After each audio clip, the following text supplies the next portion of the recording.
नमस्कार, मैं अर्चना तिवारी आप सभी लोगों का स्वागत करती हूं दराज धर्मा पर। जिस तरीके से कंगना रनौत और संजय राउत के बीच में एक तीखी जंग छिड़ गई है। एक तरफ संजय राउत कहते हैं कंगना को कि आपको डर है तो आप मुंबई मत आइए। दूसरी तरफ कंगना बोलती है कि जी मैं बिल्कुल मुंबई आऊँगी और 9 सितंबर को मैं मुंबई आऊँगी और बाकायदा मैं आपको अपना फ़्लाइट का टाइमिंग भी बता दूँगी। अगर आप कुछ कर सकते हैं तो बेशक कुछ ना कुछ ज़रूर करें। तो आज इसी मुद्दे पे हम लोग चर्चा करेंगे अंबर ज़ैदी के साथ और उनका वक्तव्य जानेंगे कि उनका क्या कुछ इस मुद्दे पे अपना व्यक्तिगत विचार है। अंबर जी, आपका बहुत बहुत स्वागत है राजधर्म पर।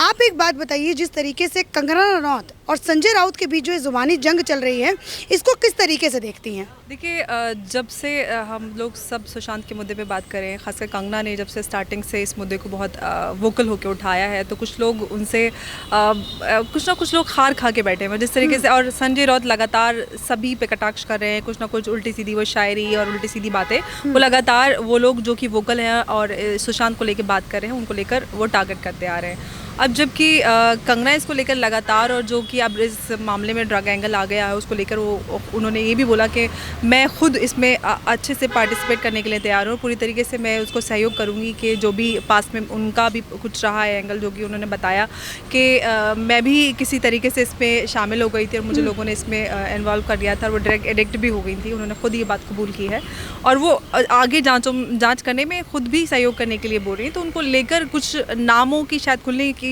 आशंका हो सकती है, उन्हें कोई डर हो सकता है कि उन्होंने कंगना रनौत के लिए इस तरीके की बात की है। कोई भी देश का कोई भी शहर किसी एक इंसान का नहीं होता, हम सब का पूरा ये देश है और हम सब का हर शहर पे बराबर हक है। तो अगर वो कंगना रनौत को ये बोलते हैं कि वो मुंबई ना आए, अगर उन्हें डर लगता है, तो वो सरकार में बैठे हैं और उनकी जिम्मेदारी है कि वो हर नागरिक की सुरक्षा की जिम्मेदारी ले।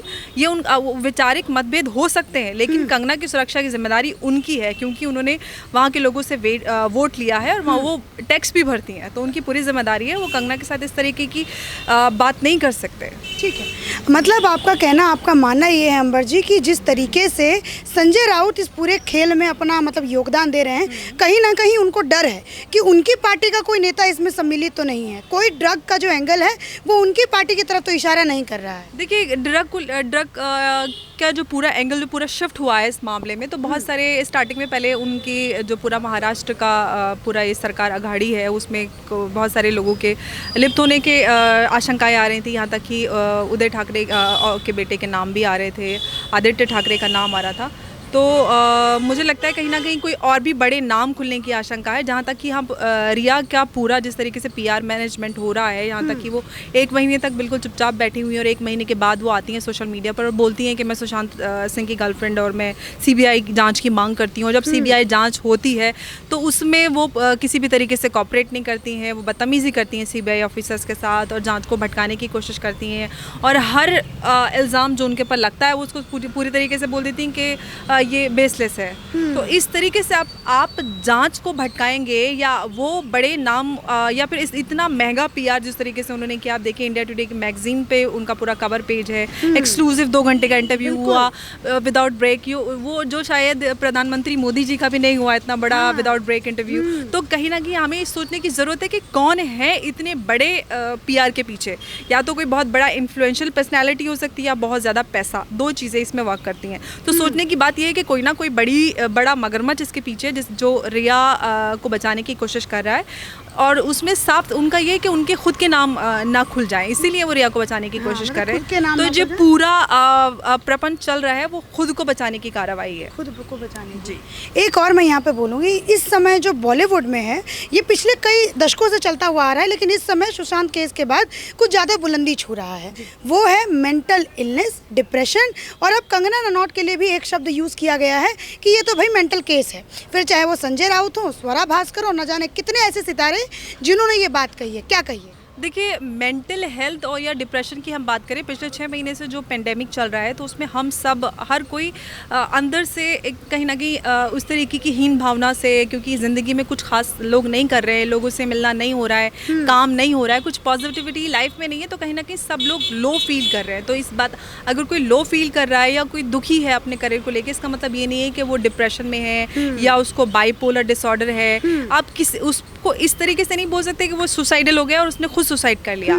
आप अगर अबेटमेंट टू सुसाइड के एंगल पे भी जांच करें तो आप ये जांच करें कि रिया का उसमें क्या योगदान रहा और किस तरीके से उन्होंने सुशांत को उनके परिवार से काटा, उनकी बहन और उनके पिताजी से नहीं मिलने दिया, यहाँ तक कि उनके दोस्तों से भी उनको कट ऑफ करके रखा हुआ था पिछले 9-10 महीने से, जब तक वो सुशांत के साथ रही और जब तक वो सुशांत के साथ रिलेशनशिप में थी और सुशांत जीवित थे।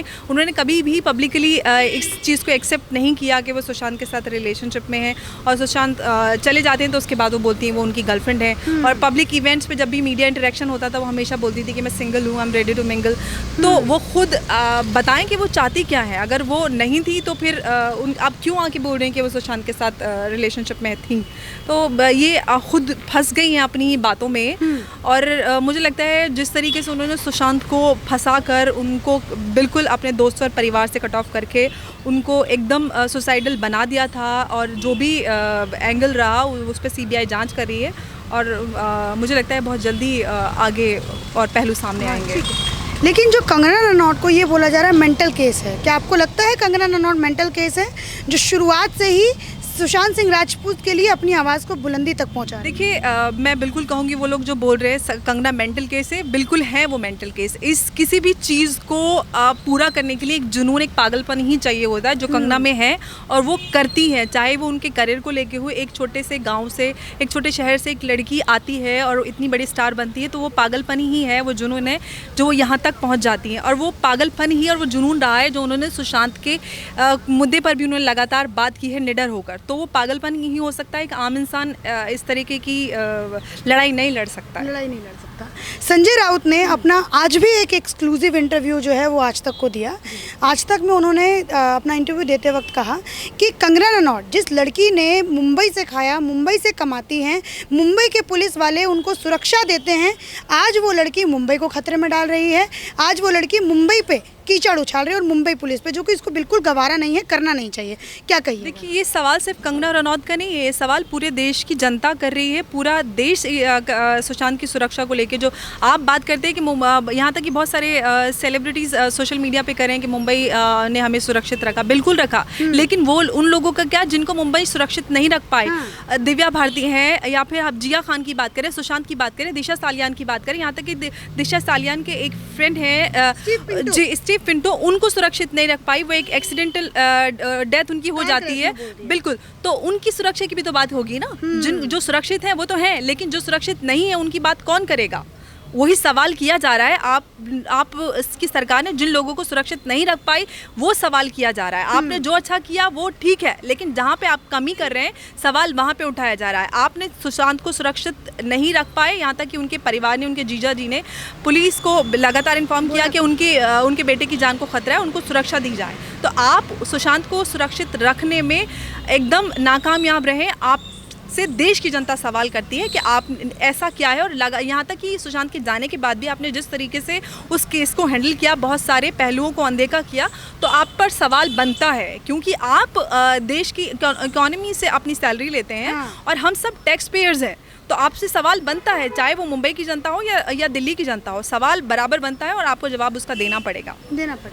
अब यहाँ पे आपने सुरक्षा की बात करी कि सुरक्षा आप जिसकी कर रहे हैं ठीक है, लेकिन उन लोगों के लिए सवाल पूछा जा रहा है जिनकी आप नहीं कर पा रहे हैं। तो सुरक्षा से मुझे अचानक से याद आया कि भैया सुशांत को सुरक्षा नहीं मिली, लेकिन रिया चक्रवर्ती को भरपूर सुरक्षा मिल रही है। फिर चाहे वो DRDO हाउस में अपना स्टेटमेंट देने जाएँ, पूछताछ के लिए जाएँ, क्या हाँ कहीं पे इस पर क्या कहिएगा? जी, तो मैं वही बोल रही हूँ, जिस तरीके से सुशांत के केस में जो सबूत अहम हो सकते थे, उनके घर पे बहुत सारे अहम सबूत इकट्ठा हो सकते थे, या उनका लैपटॉप, फ़ोन और बहुत सारी चीज़ें जो इस केस में एक अहम कड़ी साबित हो सकती थी, उसको पूरी तरीके से अनदेखा किया। और जिस तरीके से जी उनका जर्नल था और बहुत सारी ऐसी चीज़ें थी, हार्ड ड्राइव, लैपटॉप और उनका बहुत सारी ऐसी चीज़ें थी जो इस केस को सॉल्व करने में मदद कर सकते थे, लेकिन वो उसके विरुद्ध रिया को बचाने में लगे हुए, उनके परिवार को उनको सुरक्षा देने में लगे हुए हैं, उनका PR, उनकी इमेज करेक्शन में लगे हुए हैं। तो आपको समझ में जनता को आ रहा है कि आप किस साइड पे खड़े हैं।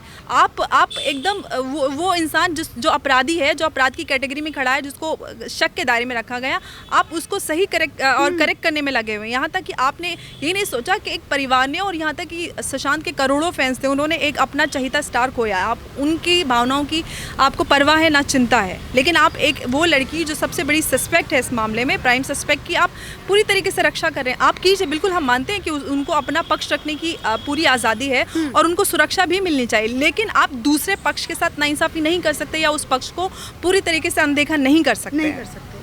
आज की जो सबसे बड़ी हेडलाइन इस वक्त की मानी जाएगी वो ये है कि रिया चक्रवर्ती के भाई के साथ घर में जाकर के एनसीबी ने पूछताछ किया और उनके घर पे छापेमारी करी है, वो भी सुबह 6:30 बजे। तो इस पे आप क्या कहिएगा कि अब घड़ी आ चुकी है कि कड़ी सुलझने वाली है? जी बिल्कुल, जिस तरीके से जो जांच टीम अलग ईडी, एनसीबी और सीबीआई, इन तीनों ने अलग अलग पहलू जो जांच में निकल के आए और अलग अलग पहलुओं पे जांच हो रही है, तो मुझे लगता है जिसमें ड्रग का इतना बड़ा एंगल और जो कि बहुत संगीन है, रिया के भाई और सुशांत के जो स्टाफ जो उनको रिया ने बदला था, उनके लिप्त होने के का सामने सबूत आए हैं, तो उसको मुझे लगता है और गहराई से जाँच हो, क्योंकि जितनी गहराई से जाँच होगी उतने ही आगे सबूत निकल के आएंगे कि सुशांत के सही में उनके गुनाहगार कौन है। हाँ, सही में गुनाहगार कौन है। मैं व्यक्तिगत रूप से ही पूछना चाहूँगी कि जो फिल्म इंडस्ट्री होती है, क्या जैसा कंगना रनौत ने कहा कि ड्रग्स जो होता है वो पानी की तरह बहता है, तो क्या सच में जो छोटे मोटे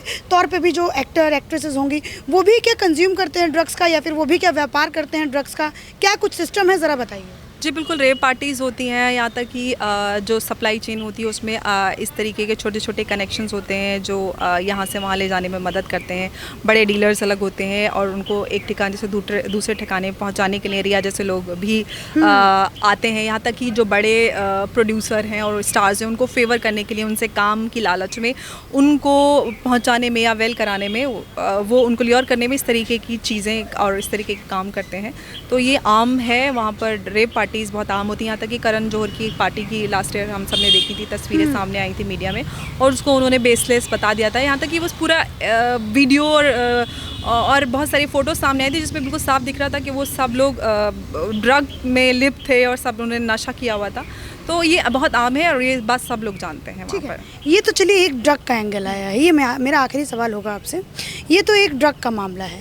हमने जो दिशा साल्यान के केस में सुना कि वहाँ पे मतलब जो कास्टिंग काउच जैसी चीज़ें कहते हैं, तो इसको बड़ा एक बहुत ही सोफिस्टिकेटेड नाम दे दिया गया है, वरना आम तौर पे हम इस चीज़ को किसी और तरीके से, हाँ, इस चीज़ को हम देखते हैं। तो क्या दिशा साल्यान के साथ बॉलीवुड में जो ये करतूत चलती है जिसको हम कास्टिंग काउच कहते हैं, क्या दिशा साल्यान की जान भी इसी वजह से गई है? देखिए, हो सकता है जो एंगल सामने आया था, जो क्योंकि बहुत सारे लोग जो उनके जिन्होंने देखा था, जो चश्मदीद थे, उन्होंने ये कहा कि जब दिशा को बिल्डिंग से गिराया गया तो वो उनकी बॉडी नग्न अवस्था में थी और उनके कुछ दोस्त जो उनके साथ थे वो उनको गाड़ी में ले गए। तो बिल्कुल पॉसिबल है कि उनके साथ कुछ ऐसा हुआ। हो सकता है वो पार्टी हुई हो, वहाँ पे लोग नशे की हालत में हो और उनके साथ ऐसा कुछ हो गया हो। तो उस पहलू पे मुझे लगता है दिशा और सुशांत की मौत का बहुत गहरा कनेक्शन है। उस दिशा की मौत से शुरू करके जाँच सुशांत तक लेके आनी चाहिए, क्योंकि वहाँ तक कि सैमुअल मिरांडा या फिर उनमें से किसी एक स्टाफ जो सुशांत का है, उन्होंने ये बोला है कि सुशांत दिशा की मौत को लेकर बहुत ज़्यादा दुखी थे। तो हमें ये पुलिस को उस एंगल पे भी जांच करनी चाहिए। दिशा के केस को अनदेखा नहीं कर सकते हैं, क्योंकि शुरुआत वहीं से हुई है और ये कड़ी वहीं से जुड़कर सुशांत तक आया के पूरे केस को सॉल्व कर सकते हैं।